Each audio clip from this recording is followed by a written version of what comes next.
So good morning guys. तो चलिए start करते हैं आज के यानी कि 26 दिसंबर के इंपॉर्टेंट करंट अफेयर्स को। तो आज का हमारा पहला इंपॉर्टेंट प्रश्न है कि अभी हाल ही में अमेरिका ने किसे अपना आधिकारिक राष्ट्रीय पक्षी घोषित किया है। तो सही उत्तर होगा बॉल्ड ईगल को। तो अभी अमेरिकी जो राष्ट्रपति हैं जो बाइडेन, अभी उन्होंने बॉल्ड ईगल को आधिकारिक तौर पर देश का नेशनल बर्ड घोषित कर दिया है। बॉल्ड ईगल ये आप फोटो में भी देख सकते हो, ये अमेरिका का प्रमुख प्रतीक रहा है और इसे 1782 में अमेरिकी ग्रेट सील का हिस्सा बनाया गया था, जिसका इस्तेमाल आज भी सरकारी दस्तावेजों पर होता है और अभी इसे ऑफिशियली नेशनल बर्ड अमेरिका ने घोषित कर दिया है। बॉल्ड ईगल है, याद रखना नाम। वैसे आप जानते हो अमेरिका के नए राष्ट्रपति बन गए हैं कौन? डोनाल्ड ट्रंप, जो इस अगले साल की स्टार्टिंग में शपथ ले लेंगे। और अगर पूछे कौन से नंबर के बने हैं तो 47 नंबर के बने हैं, याद रखना। आपको याद हो तो इसी साल एक देश है किर्गिस्तान, इसने स्नो लेपर्ड हिम तेंदुए को अपना राष्ट्र प्रतीक घोषित किया था, तो वो पॉइंट भी ध्यान में रखना, ठीक है। और आज हमने देखा अमेरिका ने अपना नेशनल बर्ड मान लिया किसे, बॉल्ड ईगल को, तो ये भी याद रखना। अगला प्रश्न देखते हैं। फिर अगले में पूछ रहे अभी हाल ही में किसने 2025 को AI ईयर घोषित किया है? तो आंसर होगा AICTE ने। AICTE मतलब all India council for technical education, यानी कि अखिल भारतीय तकनीकी शिक्षा परिषद, और अभी इसी ने साल 2025 को AI ईयर के रूप में घोषित किया है। तो इस घोषणा के साथ AICTE का लक्ष्य हायर एजुकेशन में AI को शामिल करना, नवाचार, नैतिकता और नेतृत्व को बढ़ावा देना, ताकि भारत को AI संचालित विकास में ग्लोबल लीडर के रूप में स्थापित किया जा सके। आपको मैं याद दिलाऊं, पिछले साल कॉलिंस डिक्शनरी ने AI को वर्ड ऑफ द ईयर घोषित किया था। अच्छा, आप बताना फिर इस साल कॉलिंस डिक्शनरी ने किसे वर्ड ऑफ द ईयर घोषित किया? तो मैं बता देता हूं अभी तो ब्राट को, BRAT, ब्राट। अब दूसरा प्रश्न मैं आपसे पूछूंगा, पहले मैं आपको बताता हूं। आप जानते हो AI के गॉडफादर किन्हें कहा जाता है? जेफरी हिंटन को कहा जाता है। और इस साल फिजिक्स का नोबेल पुरस्कार इनको मिला था 2024 का। अब आपको बताना है इनके साथ एक और साथी है इनके, उनको भी फिजिक्स का नोबेल पुरस्कार मिला है, उनका नाम क्या है? अच्छा, अब इस प्रश्न में आर्टिफिशियल इंटेलिजेंस से कुछ इंपॉर्टेंट प्रश्न मैं आपको करवाऊंगा, लेकिन उससे पहले कुछ इसी तरह के पॉइंट्स मैं आपको रिवाइज कराता हूं। देखो, अभी यूनाइटेड नेशन ने, आपको याद होगा, 2024 को अंतरराष्ट्रीय कैमेलिड्स वर्ष घोषित किया था और यूनाइटेड नेशन ने ही 2025 को क्वांटम विज्ञान और प्रौद्योगिकी का अंतरराष्ट्रीय वर्ष घोषित किया है। वैसे नेपाल ने 2025 को विशेष पर्यटन वर्ष के रूप में घोषित किया था और आपको याद हो तो भारतीय नौसेना ने 2024 को नौसेना नागरिकों का वर्ष घोषित किया था। और आज हमने पढ़ा AICTE ने 2025 को AI ईयर घोषित किया है। अब AI से संबंधित प्रश्न देखो मैं आपको करवाता हूँ, ये सब करंट अफेयर्स के प्रश्न है। जैसे आपको याद हो तो माइक्रोसॉफ्ट और ओपन AI ने साथ मिलकर के AI सुपर कंप्यूटर, जिसका नाम है स्टारगेट, ये बना रहे हैं, घोषणा की थी। Code dependent living in the shadow of AI, इस बुक को लॉन्च किया मधुमिता मुर्गिया ने। किस राज्य ने AI केंद्र स्थापित करने के लिए वर्ल्ड इकोनॉमिक फोरम के साथ समझौता किया? कर्नाटक ने। वर्ल्ड गवर्नमेंट समिट दुबई में भारत ने AI पावर्ड सड़क सुरक्षा के लिए नवा गवर्नमेंट पुरस्कार जीता था। AI में भारतीय स्टार्टअप को सशक्त बनाने के लिए किसने IMPEL AI प्रोग्राम लॉन्च किया? तो माइक्रोसॉफ्ट ने। जिनी AI प्लेटफॉर्म ये लॉन्च किया गूगल ने। भारत की पहली AI फिल्म बनी इरा। वर्ल्ड हेल्थ ऑर्गेनाइजेशन ने किस नाम से अपना पहला AI powered digital health promoter launch किया? तो सारा। भारत की पहली AI सॉफ्टवेयर इंजीनियर बनी थी देविका। दुनिया की पहली AI स्पोक पर्सन यानी कि प्रवक्ता लॉन्च की थी यूक्रेन ने, जिसका नाम विक्टोरिया शी है। और जंगल की आग का पता लगाने के लिए पहला उन्नत AI सिस्टम ये लॉन्च हुआ था पेंच टाइगर रिजर्व में और उसका नाम पेंटोरा है। AI द्वारा संचालित स्वास्थ्य बीमा उत्पाद एलिवेट को लॉन्च किया ICICI लोम्बार्ड ने। दुनिया की पहली मिस AI बनी थी केंजा लेइली। रिलायंस ग्रुप ने लॉन्च किया था AI सूट, जिसका नाम रखा brain. AI powered shopping assistant Rufus launch किया अमेजॉन ने। सेबी ने AI चैटबॉट सर्विस लॉन्च किया था, जिसका नाम सेवा है। सेवा मतलब होता है SEBI virtual assistant. Global AI शिखर सम्मेलन 2024 लॉन्च किया हैदराबाद ने। पहली अंतरराष्ट्रीय AI संधि कहाँ हुई? फ्रांस में। किनके बीच? UK, US और यूरोपियन यूनियन। टाइम्स मैगजीन ने AI 2024 के सबसे प्रभावशाली लोगों की सूची जारी की थी, जिसमें से एक भारतीय कैबिनेट मंत्री भी है, उनका नाम अश्विनी वैष्णव है। तो ये नाम भी ध्यान में रखना। तो AI से संबंधित ये कुछ 10-20 प्रश्न हमने देखे, इनको ध्यान में रखें आप। अगला प्रश्न देखते हैं। फिर अगले में पूछ रहे हैं अभी हाल ही में प्रधानमंत्री नरेंद्र मोदी ने केन बेतवा लिंक परियोजना की आधारशिला कहाँ रखी है? तो आंसर होगा मध्य प्रदेश। तो अभी प्रधानमंत्री नरेंद्र मोदी ने अभी 25 दिसंबर 2024 को ही मध्य प्रदेश के खजुराहो में केन बेतवा लिंक परियोजना का शिलान्यास किया। यह देश की पहली नदी जोड़ो परियोजना है और इस परियोजना की अनुमानित लागत रहने वाली है 44,605 करोड़ रुपए। तो इस परियोजना का उद्देश्य है मध्य प्रदेश और उत्तर प्रदेश के लोगों की पीने के पानी की समस्या को दूर करना। इससे सिंचाई के लिए भी पानी की उपलब्धता बढ़ेगी। तो केन बेतवा लिंक परियोजना के तहत पन्ना टाइगर रिजर्व में केन नदी पर 77 मीटर ऊंचाई पर और लंबाई में बात करोगे तो 2.3 किलोमीटर लंबाई वाला बांध भी बनाया जाएगा। इसका नाम दोहन बांध होगा। वैसे मध्य प्रदेश में बेतवा नदी पर कोठा बांध भी बनाया जाएगा। देखो, नदियों को जोड़ने का जो सुझाव है ये पहली बार 1919 में ब्रिटिश जनरल और सिंचाई इंजीनियर थे सर आर्थर कॉटन, उन्होंने दिया था। वे मद्रास प्रेसिडेंसी में चीफ इंजीनियर थे। तो केन से यहाँ पे पानी बेतवा में जाएगा। आपको याद होगा इसी साल महाराष्ट्र सरकार ने वेनगंगा नलगंगा नदी जोड़ो परियोजना को भी मंजूरी दी थी। ये भी हम लोगों ने पढ़ा था। अब बात यहाँ पे मध्य प्रदेश की है तो ले चलता हूँ आपको मध्य प्रदेश। देखो, ये रहा मैप में एमपी। देखो, मध्य प्रदेश की कैपिटल भोपाल हो गई। मुख्यमंत्री मोहन यादव और गवर्नर है मंगूभाई छगनभाई पटेल। यहाँ का राजकीय पशु बारहसिंगा हो गया। पक्षी है दूधराज, वृक्ष है बरगद, खेल है मल्ल खम्भ, पुष्प है सफेद लिली और मछली यहाँ का राजकीय मछली महाशीर है। कुछ यहाँ के अगर नेशनल पार्क्स की बात करें तो पन्ना नेशनल पार्क हो गया, Kanha national park, Bandhavgarh national park, Pench national park, Satpura national park, Sanjay national park, Madhav national park, Van Vihar national park और कुनो नेशनल पार्क। आपको याद है अभी यहाँ पे नवीनतम टाइगर रिजर्व कौन सा बना? रातापानी वाइल्ड लाइफ सेंचुरी, जो अब टाइगर रिजर्व बन गया है और अभी ये देश का 57वें नंबर का टाइगर रिजर्व बना है। ये भी याद रखना। कुछ करंट अफेयर्स के प्रश्न ही देखें यहाँ से। तो एक तो लाडली बहना योजना, लाडली बहना आवास योजना यहीं की है। प्रधानमंत्री स्वनिधि योजना के कार्यान्वयन में टॉप पे रहा था Madhya Pradesh. Lokmat mobile application launch हुई यहाँ पे। अमित शाह ने 55 जिलों के लिए प्रधानमंत्री कॉलेज ऑफ एक्सीलेंस का उद्घाटन किया। दुनिया की पहली वैदिक घड़ी स्थापित की गई उज्जैन में। मध्य प्रदेश ने बैगलेस पहल शुरू की। देश का पहला आईआईटी सैटेलाइट कैंपस स्थापित हुआ उज्जैन में आईआईटी इंदौर की मदद से। आईआईटी इंदौर ने आर्मी के जवानों के लिए ई शूज बनाए। रानी दुर्गावती अन्न प्रोत्साहन योजना यहीं की है।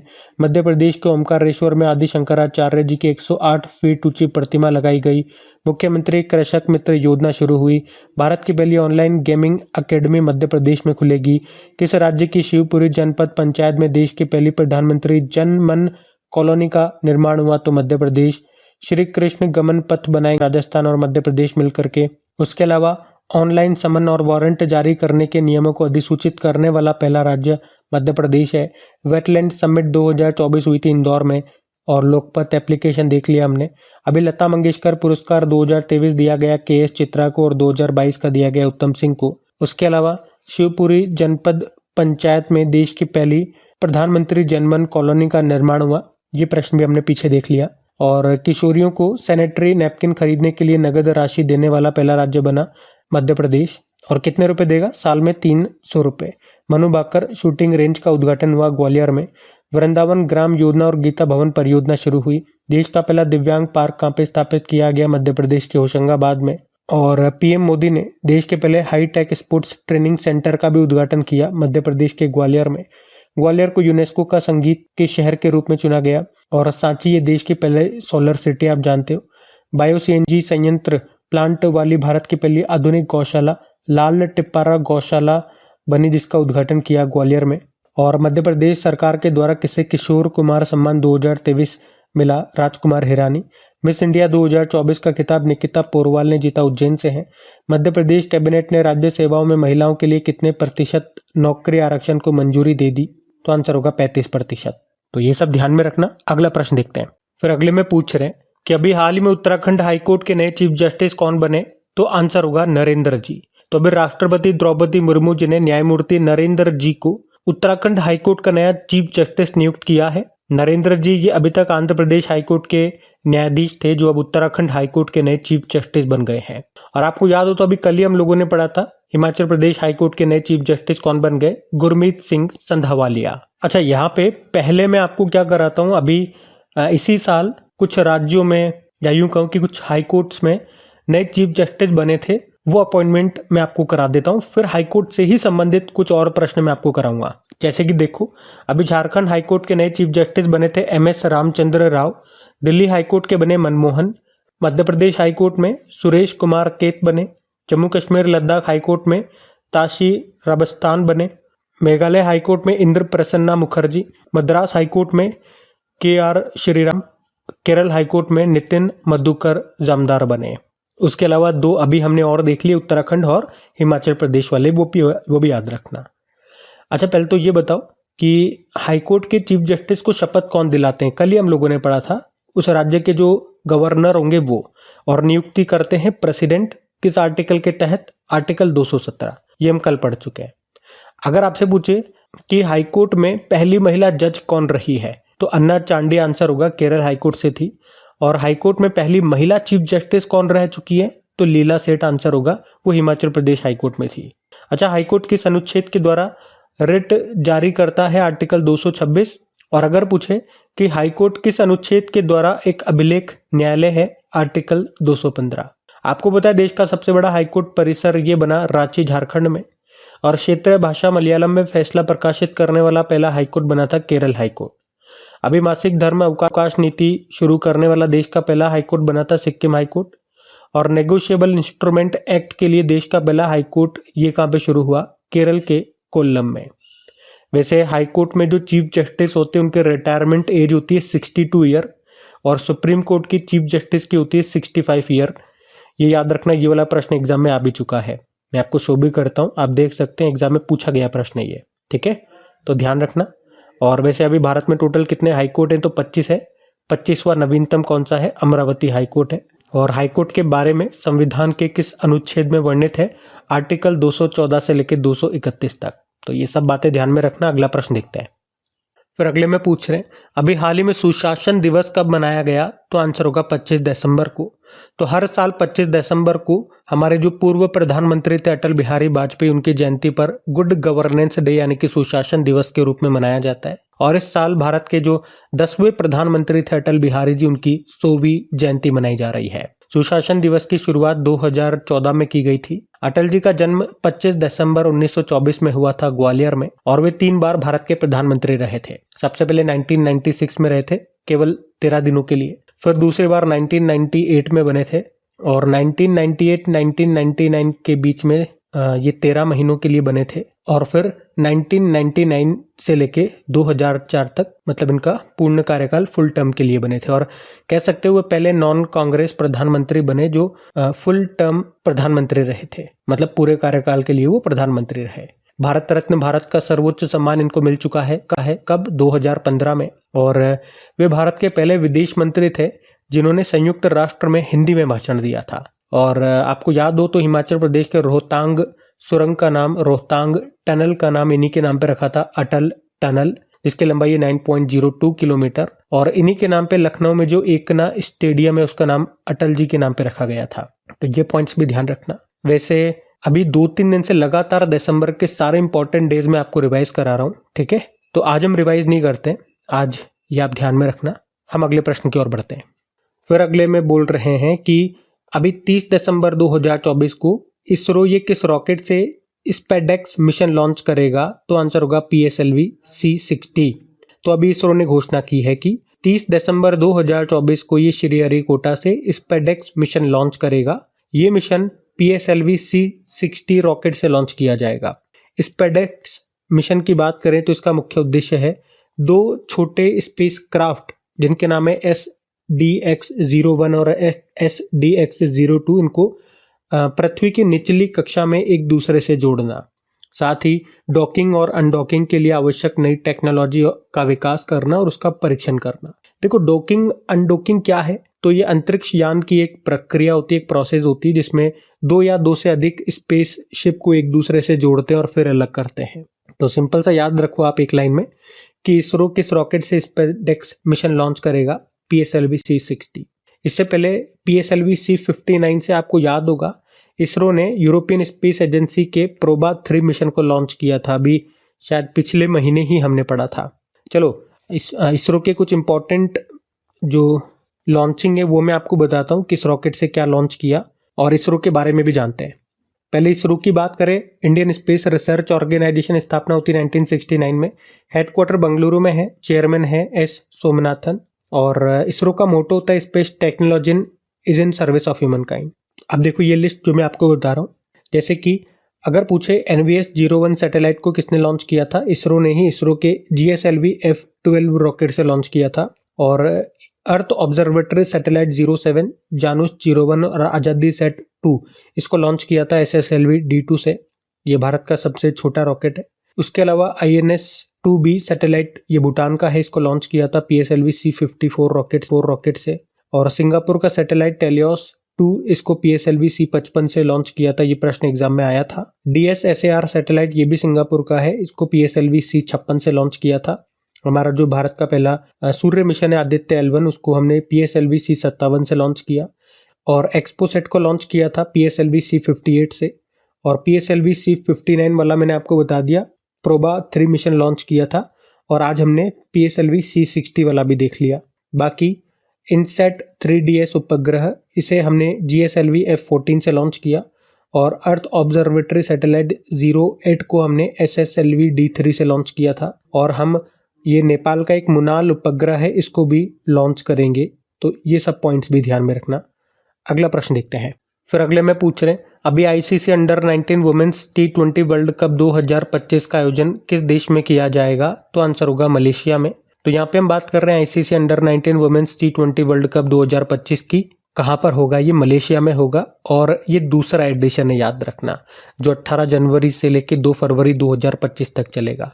इसमें लगभग 16 टीमें हिस्सा ले रही हैं। तो इसमें भारत की जो टीम है उसकी कप्तान होंगी निक्की प्रसाद। हमने कहा ये दूसरा एडिशन है, तो इसका पहला एडिशन कहाँ पे हुआ था ये भी इंपॉर्टेंट बनेगा। पहला एडिशन 2023 में हुआ था साउथ अफ्रीका में, जिसको भारत ने ही जीता था इंग्लैंड को हरा करके। ठीक है, तो ये तो हमने बात कर ली under 19 women's T20 world cup 2025 की। अभी इसी तरह के कुछ स्पोर्ट्स के प्रश्न मैं आपको करवाता हूँ, ध्यान से सुनना। एक तो अभी लेटेस्ट हमने पढ़ा कि 2025 में जो चैंपियंस ट्रॉफी होगी ये कहाँ पर होगी? पाकिस्तान में होगी। लेकिन मैंने आपको ये भी बताया था कि भारत पाकिस्तान खेलने नहीं जाएगा।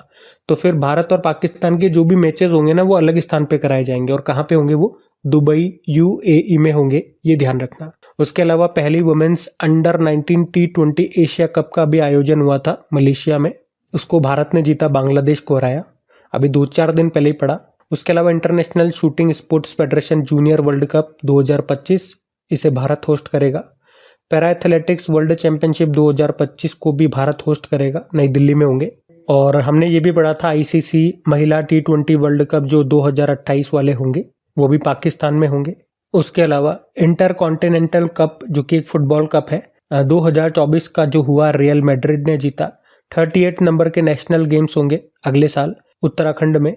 उसका शुभंकर मैस्कॉट मौली है और उसका एंथम संकल्प से शिखर तक। ब्रिटेन की नेट साइवर ब्रंट ने सबसे तेज टेस्ट शतक बनाने का रिकॉर्ड बनाया। R अश्विन, इन्होंने इंटरनेशनल क्रिकेट से संन्यास ले लिया। और अभी womens junior hockey Asia cup 2024 जो ओमान की कैपिटल मस्कट में हुआ, भारत ने जीता, चाइना को हराया। और इस साल आपको याद होगा नवा महिलाओं का T20 वर्ल्ड कप हुआ था यूनाइटेड अरब अमीरात में, उसको न्यूजीलैंड ने जीता, साउथ अफ्रीका को हराया। और नवा ही मेंस T20 वर्ल्ड कप हुआ था वेस्ट इंडीज और अमेरिका में, उसको भारत ने जीता, साउथ अफ्रीका को हराया। तो ये सारे इंपॉर्टेंट पॉइंट्स हैं, स्पोर्ट्स से संबंधित हैं, याद रखना। अगला प्रश्न देखते हैं। फिर अगले प्रश्न में पूछे, अभी नागरिक उड्डयन मंत्रालय ने उड़ान यात्री कैफे को किस एयरपोर्ट पर लॉन्च किया? तो आंसर होगा कोलकाता एयरपोर्ट। तो अभी मिनिस्ट्री ऑफ एविएशन ने कोलकाता के नेताजी सुभाष चंद्र बोस इंटरनेशनल एयरपोर्ट पर उड़ान यात्री कैफे को शुरू किया है। इस उड़ान यात्री कैफे का उद्देश्य है एयर पैसेंजर्स को सस्ते भोजन और पेय पदार्थ प्रदान करना। अच्छा, पहले मैं आपको यहाँ पे कुछ इंटरनेशनल एयरपोर्ट्स जो भी न्यूज में थे जिनके नाम बदले गए वो दिखाता हूँ, क्योंकि ये इंपॉर्टेंट प्रश्न रहेंगे। जैसे कि अयोध्या एयरपोर्ट का नाम महर्षि वाल्मीकि जी के नाम पे हो गया। मोगा एयरपोर्ट जो गोवा का है उसका नाम वहां के पूर्व मुख्यमंत्री मनोहर पार्रिकर के नाम पे कर दिया। वीर सावरकर एयरपोर्ट ये कहां पर है? ये अंडमान निकोबार में है, अंडमान निकोबार की कैपिटल पोर्ट ब्लेयर में। अच्छा, पोर्ट ब्लेयर का भी तो नाम बदल दिया गया, श्री विजयपुरम कर दिया, ध्यान रखना। चंडीगढ़ एयरपोर्ट का नाम शहीद भगत सिंह जी के नाम पे और दिया। सुभाष चंद्र बोस एयरपोर्ट ये कहाँ पर है? कोलकाता में है। बाबा साहब अम्बेडकर एयरपोर्ट नागपुर में है। केम्पेगौड़ा एयरपोर्ट बेंगलुरु में है। चौधरी चरण सिंह एयरपोर्ट लखनऊ में है। और पुणे एयरपोर्ट का नाम जगत गुरु संत श्रेष्ठ तुकाराम महाराज के नाम पे हो गया। वैसे आप जानते हो अभी zero waste to landfill award ये मिला था तिरुवनंतपुरम एयरपोर्ट को।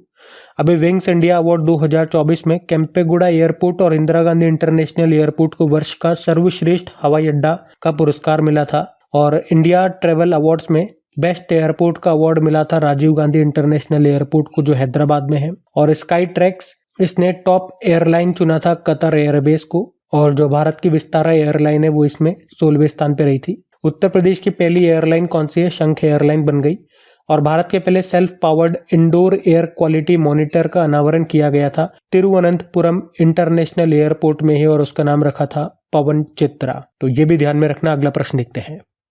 फिर अगले में पूछ रहे हैं कि अभी जम्मू कश्मीर बैंक के नए MD CEO कौन बने? तो आंसर होगा अमिताभ चटर्जी। तो जम्मू कश्मीर बैंक ने अभी अमिताभ चटर्जी को अपना नया MD CEO नियुक्त किया है। फिलहाल वे स्टेट बैंक ऑफ इंडिया में डेप्यूटी मैनेजिंग डायरेक्टर के पद पर हैं, लेकिन अब वो जम्मू कश्मीर बैंक के नए MD CEO होंगे। ये किनके स्थान पे आ रहे हैं? बलदेव प्रकाश के स्थान पे आ रहे हैं, जिनका कार्यकाल अब 3 साल का रहेगा। आपको याद है अभी RBI के 26वें नंबर के गवर्नर बन गए हैं संजय मल्होत्रा, इनका नाम याद रखना। शक्तिकांत दास के स्थान पे आए। अच्छा, TV सोमनाथन ये हमारे नए कैबिनेट सचिव बन गए, कैबिनेट सेक्रेटरी। और राहुल नवीन प्रवर्तन निदेशालय एनफोर्समेंट डायरेक्टरेट के नए डायरेक्टर बने। ये प्रश्न आ चुका है एग्जाम में। जम्मू कश्मीर बैंक की बात करें, स्थापना होती है 1938 में। फाउंडर महाराजा हरि सिंह थे, और इसकी टैगलाइन होती है सर्विंग टू एम्पावर। तो ध्यान रखना ये। अच्छा, कुछ इंपॉर्टेंट अनाउंसमेंट भी मुझे आपको करना है। वैसे बहुत सारे स्टूडेंट को पता चल गया होगा, लेकिन एक बार फिर भी मैं अपनी तरफ से बता दूंगा। लेकिन एक बार वीडियो खत्म हो जाए उसके बाद बताता हूँ, ताकि बीच में कोई डिस्टर्बेंस नहीं होएगा। चलो अगला प्रश्न देखते हैं पहले। फिर अगले में पूछ रहे हैं कि अभी हाल ही में किस राज्य को वॉल स्ट्रीट जर्नल द्वारा 2025 के लिए जाने योग्य वैश्विक गंतव्यों में से एक के रूप में मान्यता दी गई? तो आंसर होगा मध्य प्रदेश। तो अभी मध्य प्रदेश को वॉल स्ट्रीट जर्नल द्वारा 2025 के लिए जाने माने वैश्विक गंतव्यों यानी कि वेल नॉन ग्लोबल डेस्टिनेशंस में से एक माना है। तो ये सम्मान राज्य की समृद्ध विरासत, अद्वितीय वन्य जीवन और असाधारण प्राकृतिक सौंदर्य को उजागर करता है। वॉल स्ट्रीट जर्नल की बात करें, ये एक अमेरिकी समाचार पत्र है जो व्यापार, वित्त, अर्थशास्त्र, राजनीति और वैश्विक समाचारों पर कवरेज करता है। न्यूयॉर्क सिटी में प्रकाशित होता है ये, तो ध्यान रखना इसे। और मध्य प्रदेश को आज हम डिटेल में पढ़ भी चुके हैं। तो ये थी आज की हमारी करंट अफेयर्स की क्लास। कमेंट करके जरूर बताइएगा सेशन आपको कैसा लगा। अच्छा, जो इम्पोर्टेंट अनाउंसमेंट करना था उसकी बात कर लें, तो वो यही है कि टॉपिक वाइज करंट अफेयर्स अब मैं आप लोगों के लिए तैयार कर रहा हूँ। मतलब 2024 के जो भी इंपॉर्टेंट क्वेश्चंस होंगे वो इस टॉपिक्स में आ जाएंगे। जैसे कोई भी टॉपिक हमने उठाया, मिलिट्री एक्सरसाइज, तो 2024 के सारे मिलिट्री एक्सरसाइज से संबंधित प्रश्न उसमें आ जाएंगे। अपॉइंटमेंट्स उठाया, अवार्ड्स उठाए, कॉन्फ्रेंस यानी कि सम्मेलन, समिट्स उठाया, ब्रांड एम्बेसडर्स वाले एक प्रश्न उठाए, निधन वाले उठाए, रैंकिंग इंडेक्सेस, तो ये सब इसमें एक साथ कवर हो जाएंगे। और ज़्यादा डिटेल में बात नहीं करेंगे जिस तरह से डेली करंट अफेयर्स में करते हैं। पॉइंट टू पॉइंट बात करेंगे, जहां से आपके एग्जाम में प्रश्न पूछा जा सकता है, वो पॉइंट सारे में कवर करता हुआ चलूंगा। तो आज आपका पहला टॉपिक आ चुका है अपॉइंटमेंट्स का, नियुक्तियों का। और यही मैंने क्यों लिया, क्योंकि आपका कोई सा भी एग्जाम हो, 2-3 प्रश्न, कम से कम 1-2 प्रश्न तो आपके अपॉइंटमेंट्स यानी कि नियुक्तियों से ही बनते हैं। इसलिए सबसे पहला टॉपिक हमने नियुक्तियों का ले लिया, अपॉइंटमेंट्स का ले लिया। वीडियो आ चुका है मॉर्निंग में ही, तो आप में से जिस भी स्टूडेंट ने नहीं देखा, तो ये करंट अफेयर्स का सेशन तो खत्म हो गया। अब जाकर करके 2024 की सारी इंपॉर्टेंट नियुक्तियों को कवर कर लो, एक बार रिवाइज कर लो फटाफट से। बाकी सेशन अच्छा लगे तो प्लीज़ वीडियोस को लाइक ज़रूर करना, और अपने दोस्तों के साथ में स्टडी ग्रुप में एक बार वीडियो को शेयर ज़रूर कर देना। आज के इस वीडियो के लाइक का टारगेट रखते हैं 4000 लाइक का, तो प्लीज़ वीडियोस को लाइक ज़रूर करना, शेयर ज़रूर करना। चलो अभी कल के करंट अफेयर्स का हम क्विक रिविजन कर ले, फिर हम सेशन एंड करते हैं। तो पहला प्रश्न पूछा था, बिहार के नए राज्यपाल कौन बने? RF मोहम्मद खान। फिर पूछा, हिमाचल प्रदेश हाईकोर्ट के नए चीफ जस्टिस गुरमीत सिंह संधावालिया। किसे श्री चंद्रशेखरेंद्र सरस्वती पुरस्कार से सम्मानित किया? सुब्रमण्यम जयशंकर। राष्ट्र उपभोक्ता दिवस 24 दिसंबर। चौधरी चरण सिंह पुरस्कार 2024 के अंतर्गत कलाम रत्न पुरस्कार मिला नीरजा चौधरी। श्याम बेनेगल का निधन हो गया, वे फिल्म निर्माता थे। नेटवर्क रेडीनेस इंडेक्स 2024 में भारत 49 पे रहा। BBC sports personality of the year 2024 का पुरस्कार जीता केली हॉकिंसन ने। और पूर्वोत्तर परिषद की 72वीं पूर्ण बैठक का आयोजन कहाँ हुआ? अगरतला। और आखिरी प्रश्न था, किस देश के टेनिस खिलाड़ी डेनियल सेवलेव पर डोपिंग के कारण 2 साल का बैन लगा दिया गया? तो आंसर होगा रशिया। चलो कल का भी होमवर्क प्रश्न देखते हैं और सेशन एंड करते हैं। तो कल आपसे पूछा था बृहस्पति के किस चंद्रमा पर ओजोन गैस की खोज हुई है? तो आंसर होगा कैलिस्टो। आप सभी ने प्रश्न का बिल्कुल उत्तर दिया। अब ये रहा आज का आपका होमवर्क प्रश्न।